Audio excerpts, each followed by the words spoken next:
Dear chess friends, this is Jiří Dufek on your chess channel, and today we will start a small series about surprising your opponent in opening. Let's start with the game Williams Hegarty. Let's imagine that your opponent is clearly and poor Greenfield Indian player, and you want to make his life quite hard, and you want to surprise him in his pet line. Then after d4, knight f6, c4, g6. You can play, of course, knight c3, and after d5, your opponent is on his territory and he knows his line so very well. Then it's time to surprise him.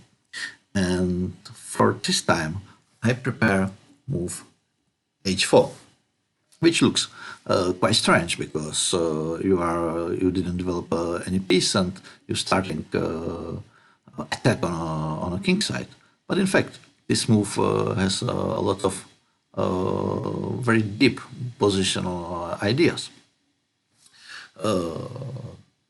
Now your opponent will probably play bishop g7, and after knight c3, black is on a crossroad. As we will see, the d5, which we was played into just the game Hegarty, is probably just slightly worse move than any other alternatives. The main move is a d6, which is clear. This is just King's Indian defense after e4. But as I said at the start of this video, we predicted that your opponent likes Greenfield Indian, and now he is onto absolutely strange territory for him. Now we are in the King's Indian with strange h4 move, which looks really strange. But now black needs to make some very hard decision.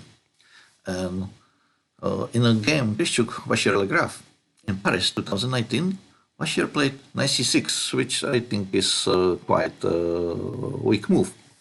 Because after that, white can simply transpose to some semish variation of King's Indian defense, where the knight c6 is probably not so good. Knight g2. And now, of course, after short castle, we are prepared for h5 at some moment. And that is why Vachier played knight h5.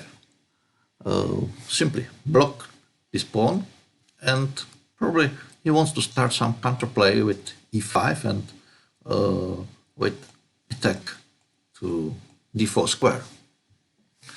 But Grischuk played bishop g5.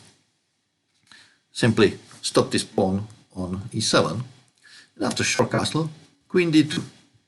And now we see that this piece is terribly placed on h5, because probably white cannot be stopped with f3 and g4 and h5, and then white will be simply better. That is why Vachier played f6, and after bishop e3, even f5. And in this position, Grischuk played e takes f5, bishop takes f5, f3, and probably then after e5, d5, knight d4, long castle, knight takes e2, knight takes e2, it looks like quite normal King's Indian defense. I think that white could get better chances. After f5, he could play simply long castle, and after e5, d5, knight e7, f3, we see a very typical picture of semish King's Indian defense, where black has very bad piece on e7, and probably black will play at some moment f4, and after bishop f2, white will not attack on a king side, because now king on g8 is quite safe, but he will simply play king b1, probably something like knight c1, knight d3, and c5, and he will open the c file, rook c1, and he will penetrate through c7 to black camp, and I think white is simply clearly better. But after e4, there is another very interesting move, and this is just c5.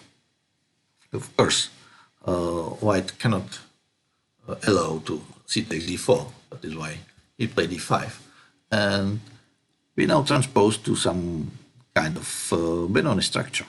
And after e6, still it has some sense to wait with short castle because then h5 can be unpleasant. And after bishop e2, he takes d5. Now is on the crossroad is white. I think that the very good move is, of course, e takes d5. And I will say later why. But when I prepared this video, I saw that c takes d5 is probably not so bad.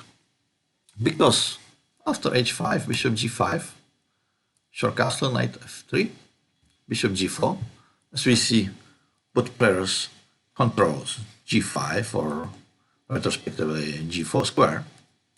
And probably this is hard to say with better chances with control t square.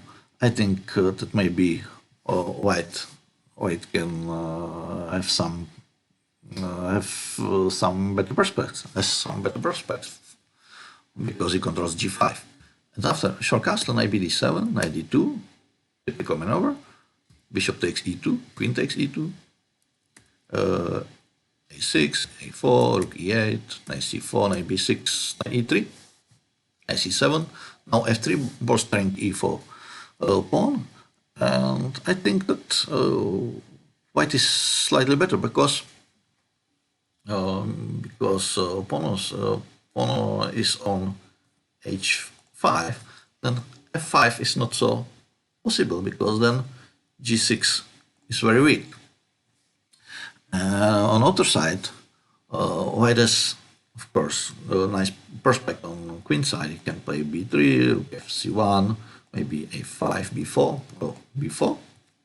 At some moment, he controls very important square, c4, and probably he can improve his position with something like g3 and king g2, and maybe later g4, but it's questionable. It's this move, and I think maybe this is a very good idea into endgame.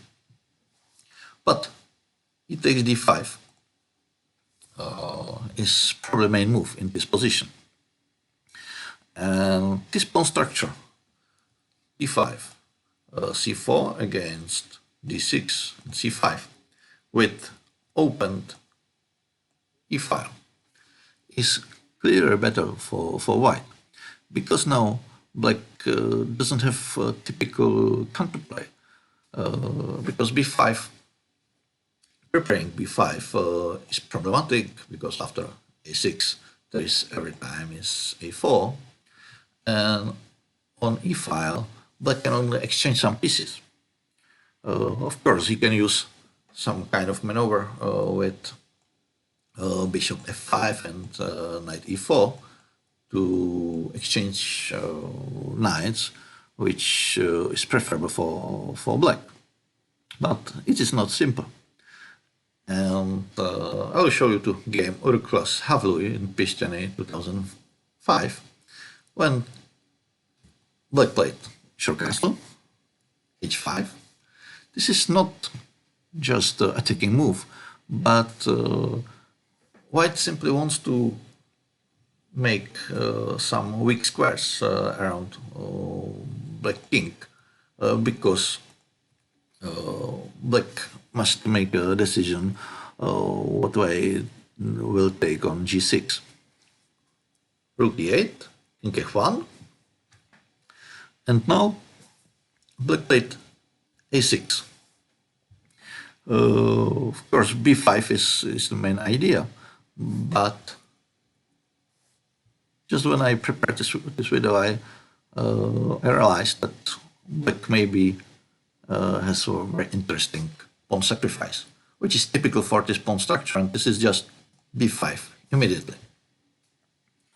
This is new move, and I think black has very interesting chances after this move. Because after knight b5, which looks normal, then knight e4 is a point of black play. And now black wants to play h6, probably bishop somewhere, knight bd7, rook b8, and he will have open b file and very nice prospects on a queen side.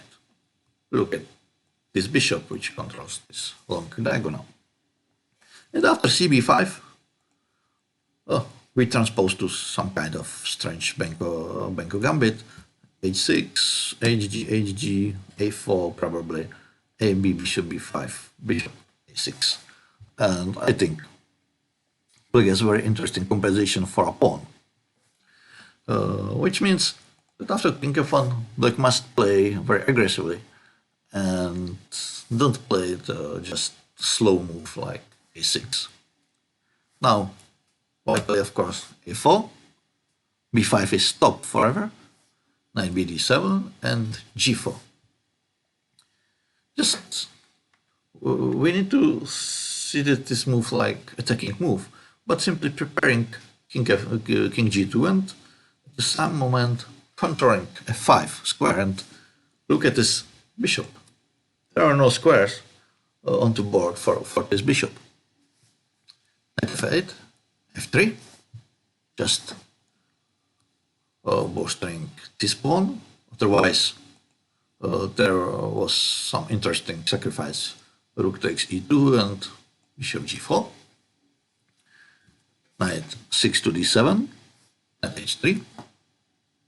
There are two squares, g5 or f4 for this knight. Queen e7, knight f2.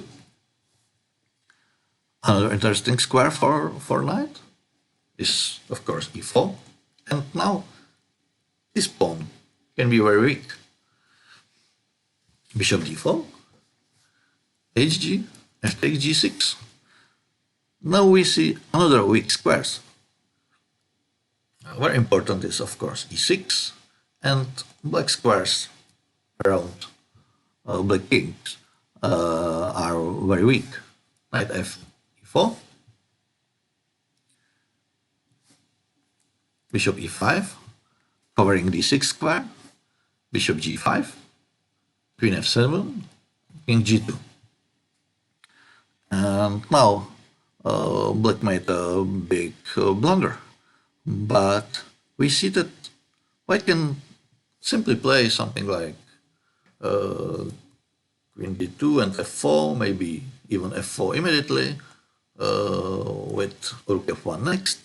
And in fact, f4 looks like a very big threat in this position, because after that, this pawn will fall and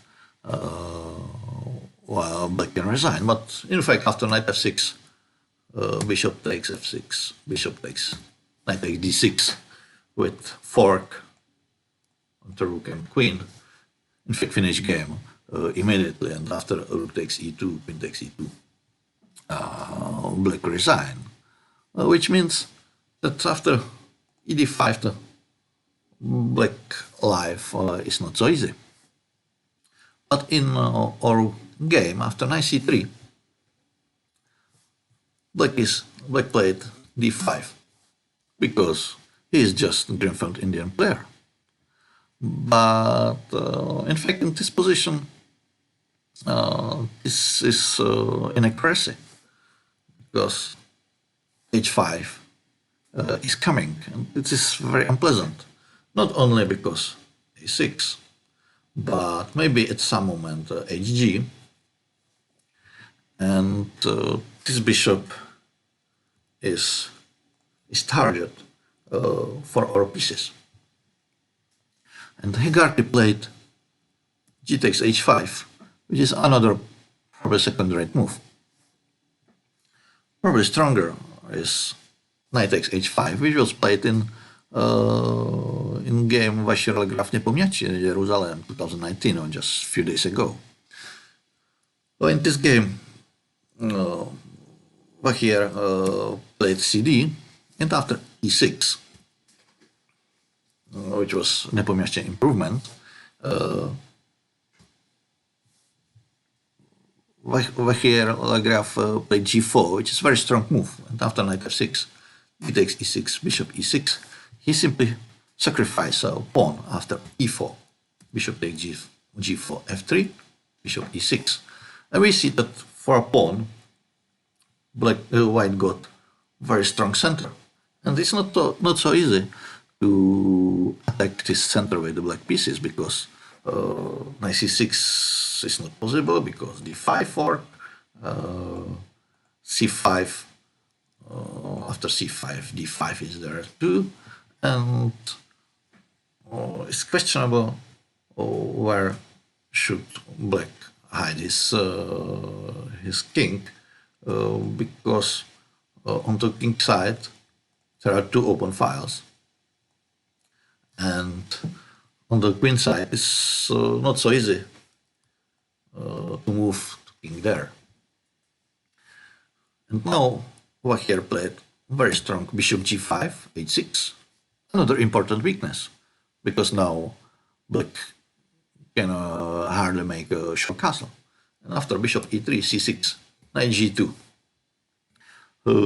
white is simply better. In fact, the game finished a draw in 32 moves, but in this moment, white is doing very well.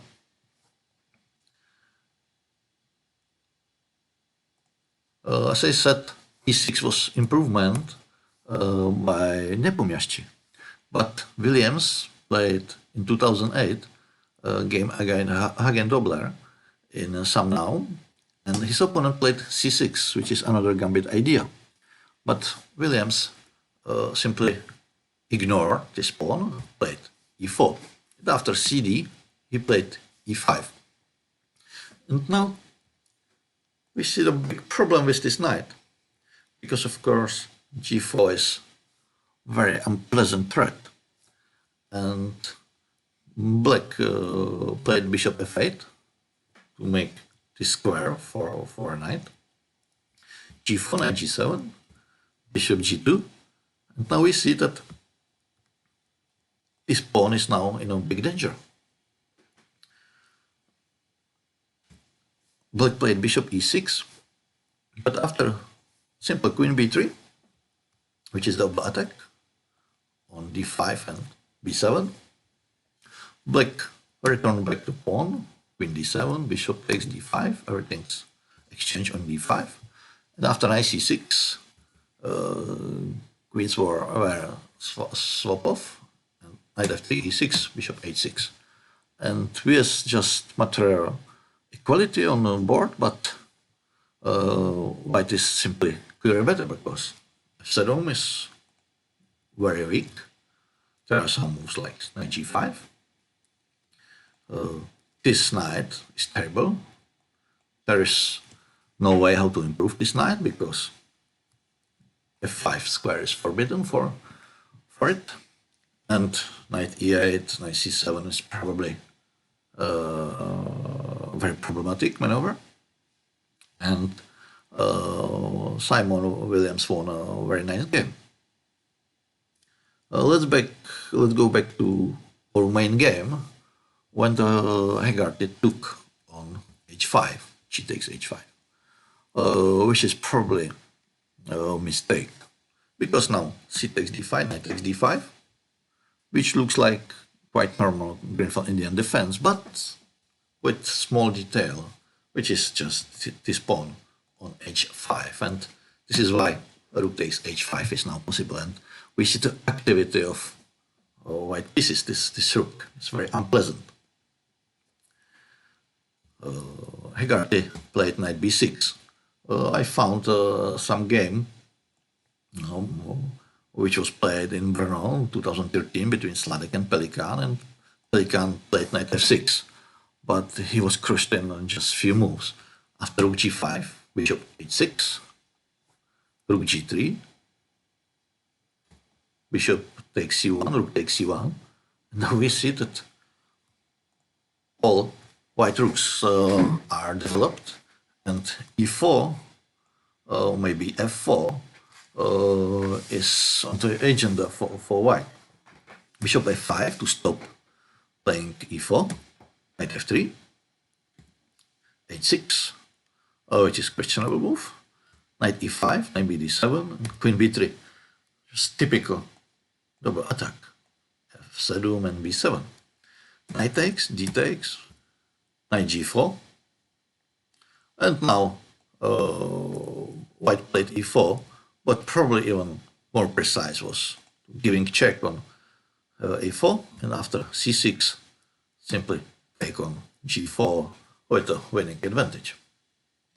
Which means that knight f6 is probably not so good, with some way as knight b6, which was played, which means rook takes h5, knight b6, knight f3, bishop g4, develop some pieces, but rook g5, well, just double attack on g5. It's quite untypical double attack.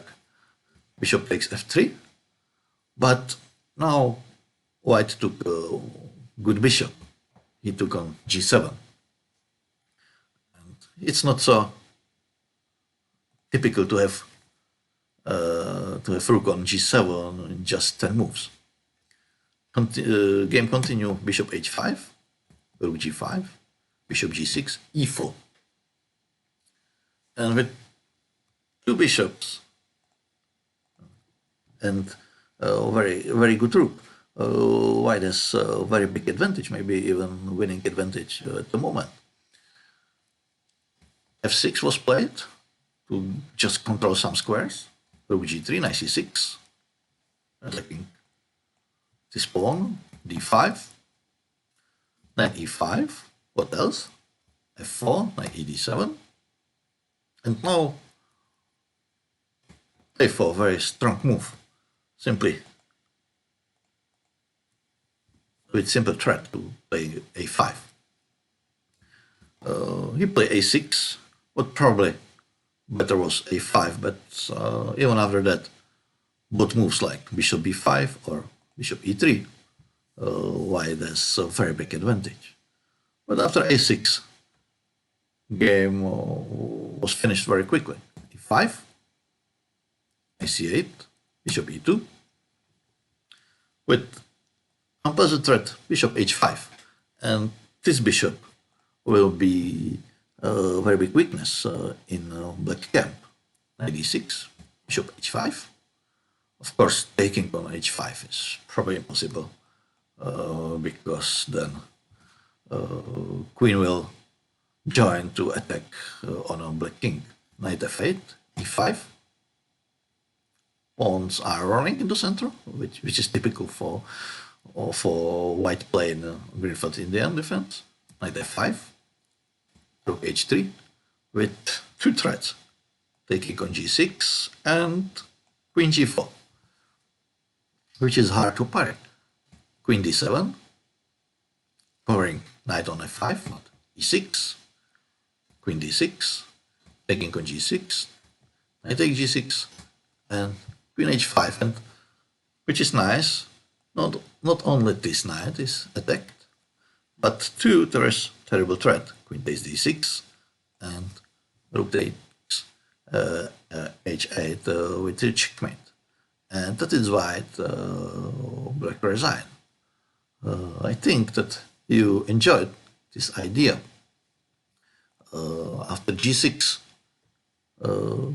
3h4, which is very interesting and new wave. And as we see, some big names like Grishchuk, Vahir Lagraf, and Simon Williams, very strong players who used this line. Thank you for watching and see you next time. Bye bye.